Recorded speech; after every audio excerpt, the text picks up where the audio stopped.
Time late ആയി. നല്ല മടിയുണ്ട്, പക്ഷേ ട്രെയിൻ ചെയ്തില്ല ശരിയാവില്ല.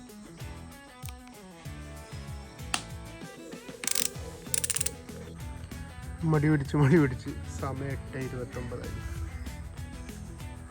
നമുക്കതിന് കൂടുതൽ ദൂരമുള്ള ട്രെയിനിങ് ഒന്നുമില്ല. നമുക്ക് ഇൻ്റർവെൽ ട്രെയിനിങ് ആണ്. ഇവിടെ അത്യാവശ്യം നല്ലൊരു ക്ലൈംബ് ഉണ്ട്. അതൊരു 3-4 വട്ടം കയറി ഇറങ്ങണം. So let's start.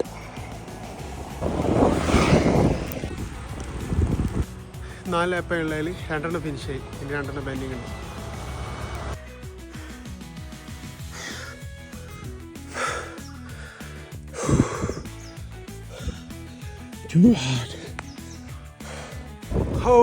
Final lap ഫിനിഷായി. Downhill. സ്വർഗം മാമ, സ്വർഗം. ഡൺ.